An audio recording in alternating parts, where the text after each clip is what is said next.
जी अस्सलाम वालेकुम नाज़रीन, breaking news with Awan Shirazi की एक और अहम एपिसोड के साथ मैं आपको सैयद अवन शिराजी हाजिर खिदमत हूँ। नाज़रीन, आज दो बड़े इंपॉर्टेंट इश्यूज़ पे मैं बात करने जा रहा हूँ। कोई सियासी आज तज़किरा नहीं होगा, बड़ा अहम दो इश्यूज़ हैं और हुकाम बाला की तवज्जो इस जानब दिलानी है, आप लोगों को भी तवज्जो, वो जो हज़ारों की तादाद में मेरा वीलॉग देखते हैं उन अहबाब की तवज्जो भी इस जानब दिलवानी है और ये हम जो है वो उन तमाम हुकाम तक मामला पहुंचाएंगे जो कंसर्न अथॉरिटीज़ हैं। दो अहम इश्यूज़ हैं, पहले मैं बता दूं किन किन पे हम बात करेंगे। एक तो हम ज़राअत के हवाले से जनूबी पंजाब में एक नई टास्क फोर्स बना दी गई है, प्राइवेट टास्क फोर्स बना दी गई है, जिसका कोई बाकायदा तौर पे रिटर्न तौर पे वज़ीर साहब ने, जो वज़ीर हैं इसके नुमान लंगड़ियाल साहब, वज़ीर ज़राअत पंजाब है, उन्होंने रिटर्न तौर पे इसका नोटिफिकेशन नहीं जारी किया, बल्कि फ़ोन पे एक मौसूफ है आमिर रमज़ान गुज्जर, उनको सरबराह बना दिया है। वो क्या गुल खिला रहे हैं और कितने तंग हैं जो वहाँ के लोग, वहाँ के वो जो डीलर्स मुख्तलिफ चीज़ें बेचते हैं वो, और उसके साथ साथ दीगर अफराद, वो डिटेल हम आपके सामने लाएंगे और बताएंगे कि क्या हो रहा है।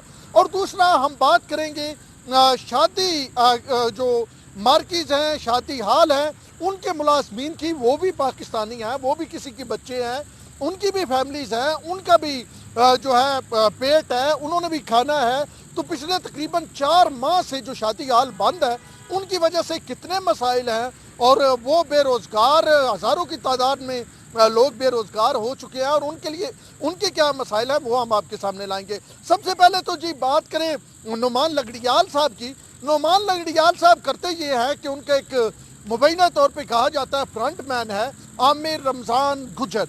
आमिर रमज़ान गुज्जर साहब को वो जनूबी पंजाब समेत 4 डिवीजन्स हैं, मुल्तान, डेरा गाजी खान, बहावलपुर और साहिवाल, इन 4 डिवीजन्स का एक ज़राअत की टास्क फोर्स बनाते हैं और उसका सरबराह बना देते हैं।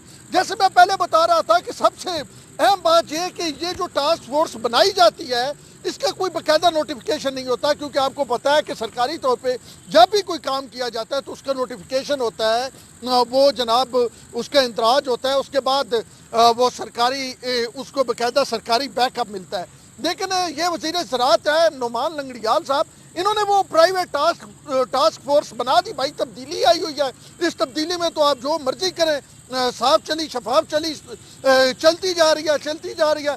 और एक तरफ आप वज़ीर ज़राअत साहब, इस जानब आपका बिल्कुल ध्यान नहीं है कि आप गंदम इतनी नहीं खरीद सके जितनी आपको ख़रीदनी चाहिए थी पंजाब से। आप पिछली बार गंदम का बहरान आया और फिर ये हमारी जिन जिन लोगों से बात हुई वो बता रहे हैं जी फिर एक गंदम का बड़ा बहरान जो है इस साल भी आएगा। लेकिन आप किस काम में लगे हुए हैं? आप तो जनाब नवाजने के काम में लगे हुए हैं। अब आपको मज़ीद तफसीलात इस हवाले से बताता हूँ। ये जो मौसूफ है ना गुज्जर साहब, आमिर रमज़ान गुज्जर साहब, ये पहले मुख्तलिफ कंपनियों के सेल्स के उनकी चीज़ें खरीदते थे और आगे जनाब जिसे हम कहते हैं थोक के हिसाब से खरीद के बेचते थे दवाइयाँ। 4-3 साल से मौसूफ ने बहुत सारे लोगों के पैसे नहीं दिए हुए थे। जी जो आप उनको चेक कर रहे हैं, अभी रुकिए, आपको पूरी स्टोरी बताते हैं, आपको पूरी वारदात बताते हैं।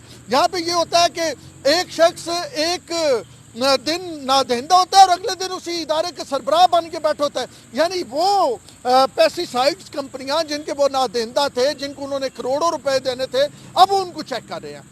जैसे मैंने पहले बताया 4 डिवीजन्स हैं, मुल्तान, डेरा गाजी खान, बहावलपुर और साहिवाल। वहाँ पे कर क्या रहे हैं? वहाँ पे ये कर रहे हैं कि जनाब जो आप कहीं छापा मारते हैं किसी दुकान पे, आप कहते हैं ये मटीरियल ठीक नहीं है और फिर आप एक इस्तगासा दायर होता है, तो जनाब ये कहते हैं जो हमारे पास इतलात पहुंची है कि मौसूफ वहाँ पे छापा मरवाते हैं और उन कंपनी वालों को कहते हैं अगर आपने डील ना की तो आपके खिलाफ इस्तगासा दायर होगा।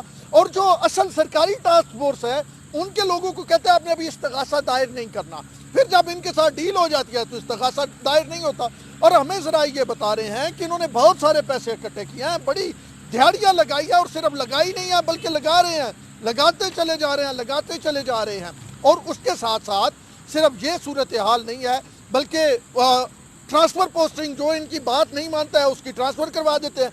अब पीछे हाथ तो वज़ीर ज़राअत का है पंजाब का, نعمان لنگڑیال صاحب کا، تو وہاں سے یہ ٹرانسفر کروا دیتے ہیں۔ نعمان لنگڑیال صاحب ملتان ریسنٹ تشریف لے آئے اور انہوں نے وہاں پہ لوگوں کو کہا، سرکاری افسران کی میٹنگ لے کے انہوں نے کہا کہ آپ نے ان کا احکامات ماننے ہیں۔ ایک ایسے شخص کے احکامات ماننے کو کہا جا رہا ہے جس کا کوئی لیگل فوٹنگ ہی نہیں ہے، یعنی جس کی کوئی اپائنٹمنٹ ہی نہیں ہوئی، اور وہ جناب کیا کرتے ہیں کہ وہ جناب عامر رمضان گجر صاحب بیٹھ جاتے ہیں، ہمارے پاس تصویریں ہیں، عامر رمضان گجر صاحب بیٹھ جاتے ہیں اور جی 17ویں گریڈ کا 18ویں گریڈ کے آفیسر جو ہے ان کو بریفنگ دے رہے ہوتے ہیں۔ یہ وہی عامر رمضان گجر صاحب میں بتا رہا ہوں کہ کئی پیسٹی سائیڈز کمپنیوں کے جو نادہندہ تھے۔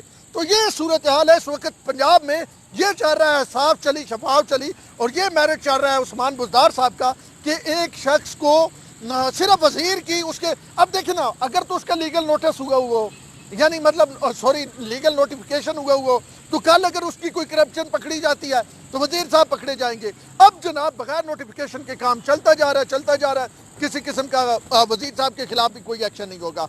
تو یہ تو ایک چیز تھی۔ پھر اگلی کہانی آپ خود سمجھ جائیں کہ جو شخص اس طرح لوگوں سے پیسے لے رہا ہے، اس طرح کمپنیوں سے پیسے لے رہا ہے، وہ اور کیا کیا وہاں پہ کر رہا ہوگا۔ اس کو ہم فالو اپ جاری رکھیں گے، اس کا فالو اپ بھی ہم آپ کے سامنے لے کے آئیں گے۔ ٹائم تھوڑا کم ہے۔ دوسرا ایشو بھی بڑا امپارٹنٹ ہے اور اس میں بھی بات کرنی ہے، اور وہ ہے جی شادی ہالوں کی بندش کا۔ 4 ماہ سے شادی ہال بند ہے، کرونا کی وجہ سے کسی قسم کا کوئی کام نہیں ہو سکتا۔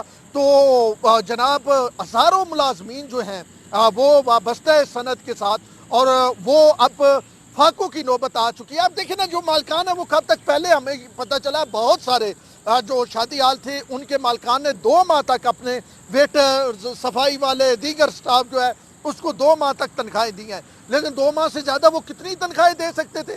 اب پچھلے 2 ماہ سے کوئی تنخواہ ان کو نہیں مل رہی اور ان کو کوئی پیسہ نہیں مل رہا، اور وہ لوگ بڑے مسائل کا شکار ہیں۔ اب یہ حکام بالا کو دیکھنا چاہیے کہ ایک طرف خان صاحب آپ یہ کہتے ہیں دیہڑی دار بندہ مر رہا ہے، ہم نے اس انداز میں کھولا ہے، تو ان کے لیے بھی کوئی آپ ایس او پیز بنا دیں، 50-100 بندہ رکھ لیں، 60 بندہ رکھ لیں۔ آپ یہ کہیں کہ اگر پریس کانفرنسز وزراء کر سکتے ہیں اور ایک دوسرے کے ساتھ، اور وزیر خارجہ شاہ محمود قریشی تو اب بھی، جب میں آپ سے بات کر رہا ہوں، آج بھی انہوں نے فارن آفس میں میٹنگز کی ہے اور انہوں نے جناب کوئی ماسک نہیں ڈالا ہوا تھا۔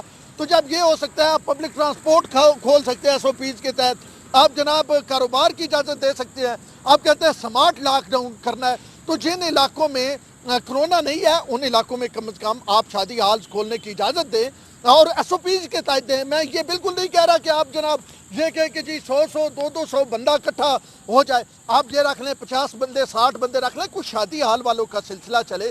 انہوں نے کنیکشن لگوائے ہوئے ہیں، اگر آپ دیکھیں تو جو بجلی کے، گیس کے، اور یہ سارے کمرشل کنیکشن ہیں، آ رہی ہے ان کو مختلف قسم کے بلز آ رہے ہیں، تو وہ بھی ان کا فائدہ ہو جائے گا۔ صرف ان کا نہیں فائدہ ہوگا بلکہ ہزاروں کی تعداد میں جو لوگ اس انڈسٹری کے ساتھ وابستہ ہے ان کو بھی فائدہ ہو جائے گا۔ تو اس جانب بھی حکومت کو ضرور جو ہے وہ دیکھنا چاہیے، سوچنا چاہیے۔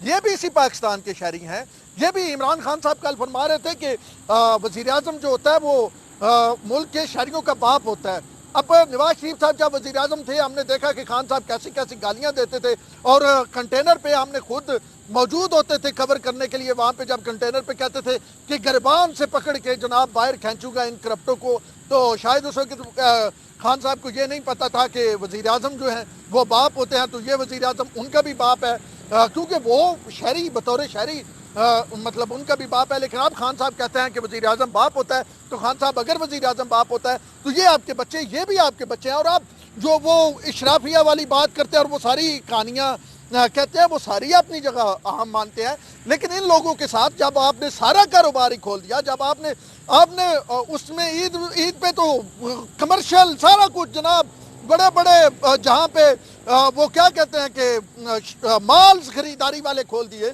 تو برائے مہربانی ان لوگوں کے ساتھ بھی رحم کرے، ان لوگوں کے ساتھ بھی تعاون کرے، اور یہ کوئی ایس او پیز بنائیں جو ہے، چاہے مرکز نہیں بناتا تو صوبے اپنے طور پہ بنائیں۔ 18ویں ترمیم کے بعد بڑی صوبوں کے پاس جو ہے وہ طاقت ہے، صوبوں کے پاس اختیار ہے، تو اب یہ معاملہ دیکھنا ہوگا مرکز کو اور صوبوں کو، کوئی نہ کوئی ایس او پیز بنانے ہوں گے، اور ایس او پیز کے تحت یہ جو انڈسٹری ہے، مرتی ہوئی انڈسٹری جو ہے، اس انڈسٹری کو بچانا ہوگا، اور اس انڈسٹری سے زیادہ وہ ہزاروں کی تعداد میں لوگ ہیں جو خط غربت سے نیچے چلے گئے ہیں، یہ وہ سارے لوگ ہیں जो बहुत गरीब है, कोई अमीर नहीं है। इसमें आप जनरल मैनेजर से लेके मालिक तो एक हुआ, जनरल मैनेजर से लेके जीएम से लेके नीचे जो सफाई करने वाला है उस तक जो है वो रोज़गार इन लोगों का वाबस्ता था, जो अब नहीं है। तो इस पर ज़रा हुकूमत और दीगर इदारे गौर करें और हम कंसर्न अथॉरिटी तक ये आवाज़ ज़रूर पहुँचाएँगे। अब के लिए इतना ही। अपने होस्ट सैयद अवन शिराजी को दीजिए इजाज़त। अल्लाह ने के बाद।